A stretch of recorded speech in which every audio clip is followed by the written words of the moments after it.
Hello. So my name is Johan Brand, and I had to learn how to embrace fussiness.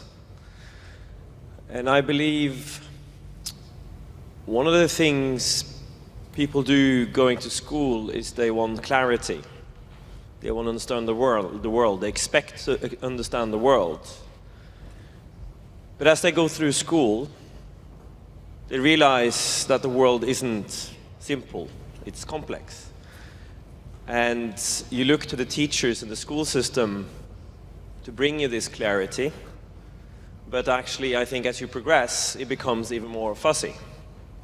So the world fussiness for us is one of the things that in my company, which now has gone quite big in the world, and it's called Kahoot. We try to find what ways do humans embrace fussiness.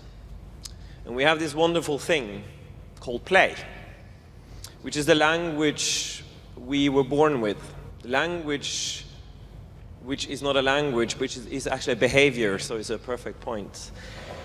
It is the things we do to learn before we actually have English, Japanese, or any other language.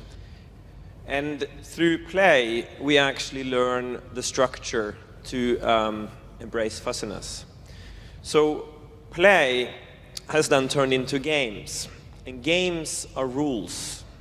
Rules we accept so that we can have fun together, like football or baseball or other things. It's points and it's a structure through where you can be and so on. So actually, the humans, we argue, created games to be able to actually make sense of the uncertainness, of a fussiness, and I'll explain why.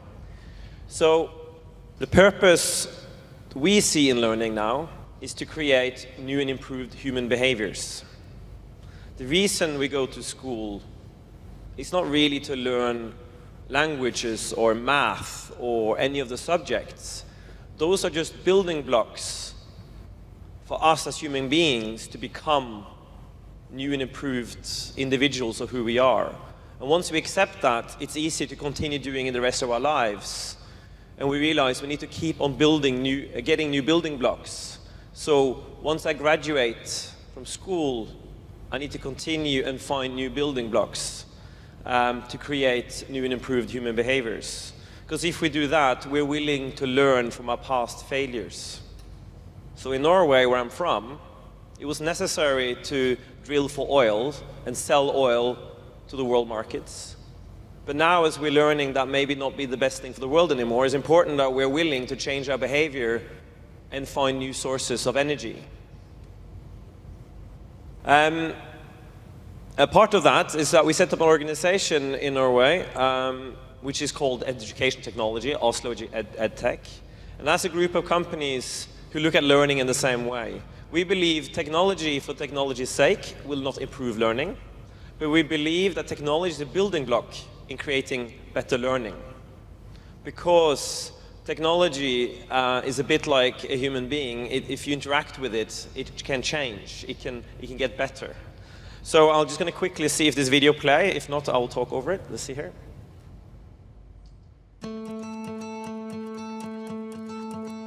Oslo is leading in educational technology because a lot of the suppliers here are actually educators themselves. So they're coming from a needs perspective. They know what's needed in order to create the best possible learning. Everybody talks about school in Norway. School is for everyone, kind of thing that can align students from different families, backgrounds and everything.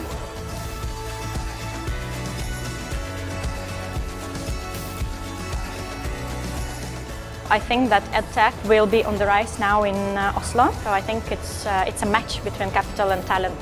That's very good in Oslo right now.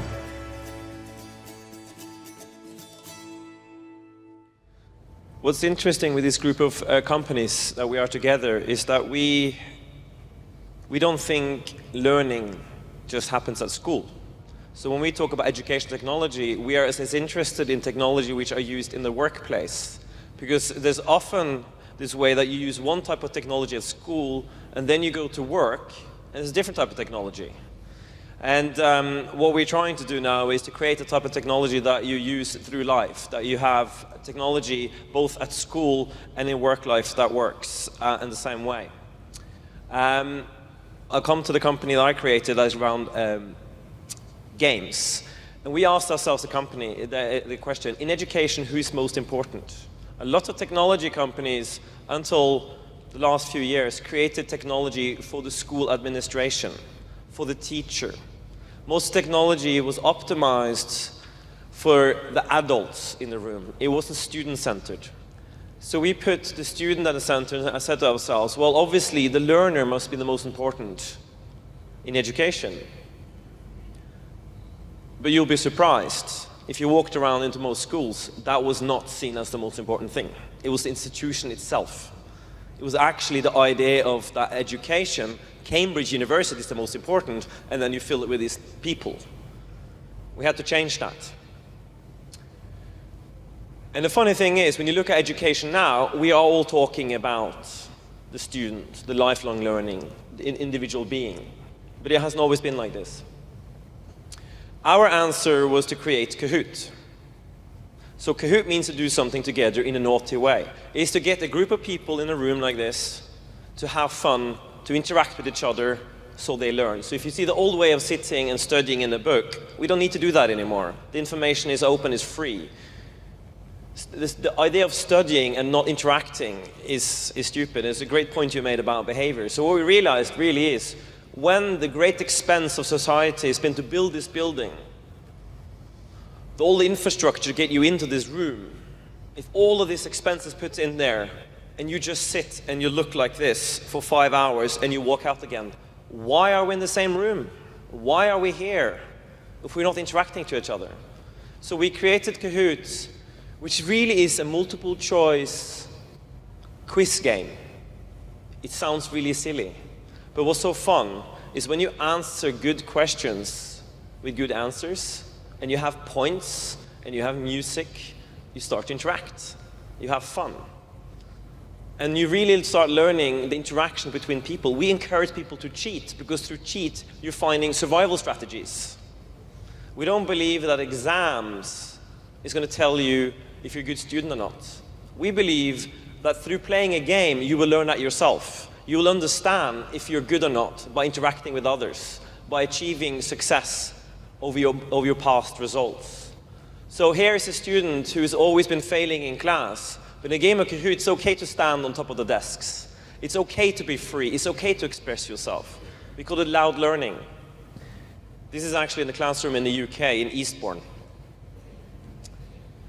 Because the 21st century skill is that everyone is going to be creators.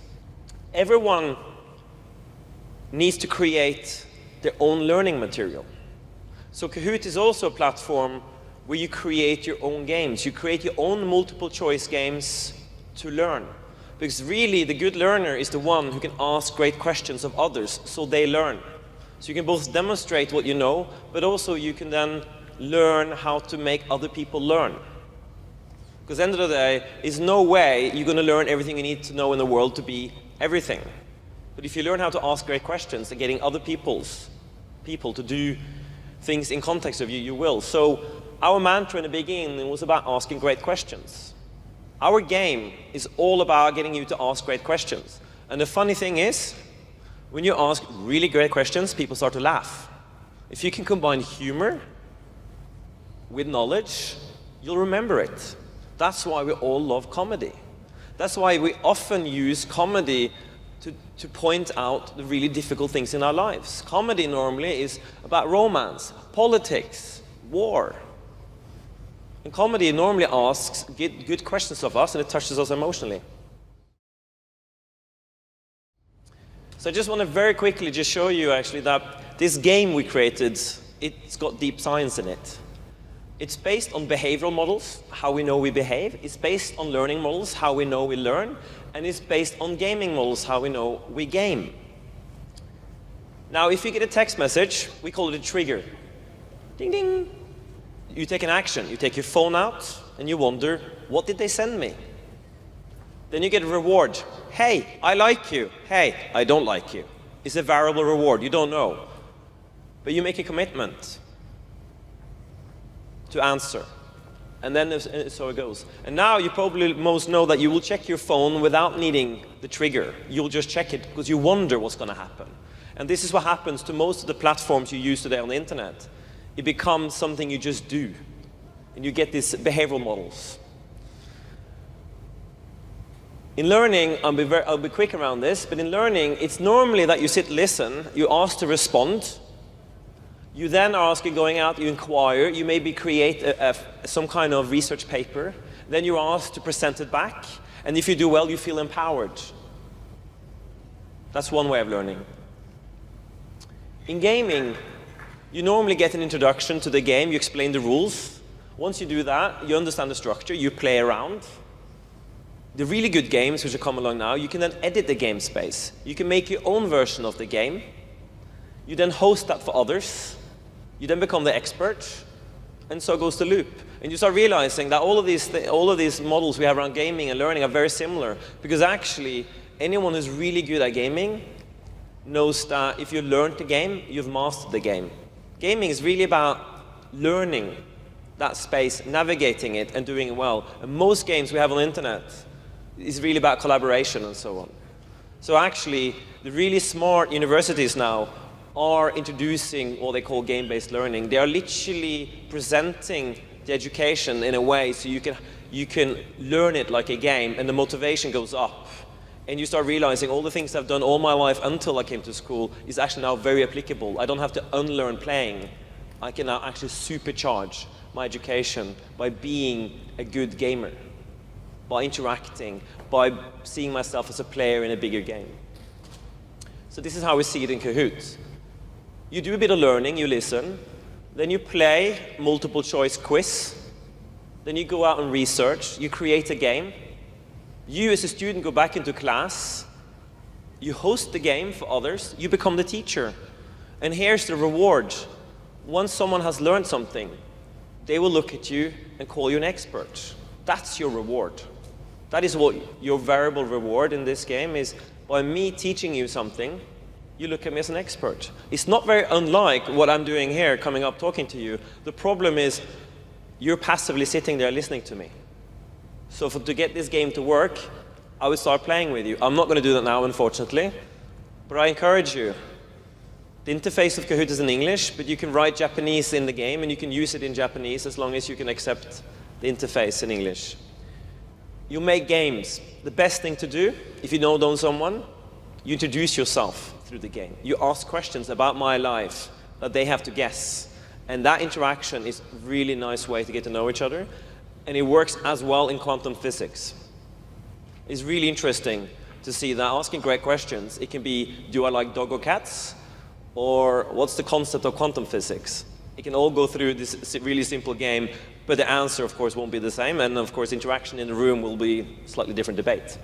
So here's just an example. This is 3,000 senior people in Norway, 55 plus, learning about the internet in one room, playing one massive game of Kahoot. But can you imagine how they really understood what the internet was when they realized here we are, 3,000 people interacting together in one room through internet technology? For them, they realized what the internet really is. It is the world interconnected. But seeing it in one room together, it really supercharged them, and they really got that interpersonal connection. And the other great thing was you actually then had young staff sitting next to the seniors, interacting. And of course, for them, it was really interaction with other human being was the big value. So if you want, get all your students in your classes and then go and play a game of Kahoot. We'll do thousands and thousands of students, or you can do about 10. But it's a pretty impressive setting. Now, an important part of playing a game is to have results you can boost off. So I look at business as a bit of a game. So here's my reward to show you from when we launched the platform in 2013 till 2017, January this year, we have accumulated 1.6 billion people who have played the game. But most interesting, or players, but the most interesting thing is 70 million people do this every month. That means where we're biggest in America, 80% of American students during a school year has played a game of Kahoot. Now, America is a country where gaming and playing is a big part of their culture, so they get it very quickly. We are growing in the UK at the moment. They're a bit more conservative. Finland absolutely loves this, and Finland is the premier country for learning in the world, as we all know. And I hope Japan will follow suit. I hope you guys will take the challenge and become one of the big nations. But the interesting thing here is it really works. Sometimes numbers tell you that it works. A little clue here. Kahoot is not sold to schools. We don't sell this to anyone. It's the students and teachers who bring it into the classroom because it works. There's no policy saying use Kahoot. It is the students coming to teachers saying, I really like to do this. It helps me learn math. Can we do this? Which brings me to the point that, funnily enough, you wouldn't believe it, but multiple choice math is the most searched subject because it's the interaction between the students when they're discussing the math that makes it really valuable for them. So you see what teachers are searching for. And my last point is, which I started with, we go to school for clarity. We go to school because we want to figure out how the world works. And our belief is that what we're born with, play, works through your whole life. So actually, the way we learn at school, the way we learn as a child is the same way we should be learning in companies. We should be playing, we should have fun, and we should use the same methodologies as we use as a kid. And now, Kahoot is used in over the 500 biggest companies in the world. It looks like a toy for a child, yet the boss of Microsoft uses it in the board meetings with his staff. Because really what it does, it creates interaction and fun. And it's asking good questions of good people.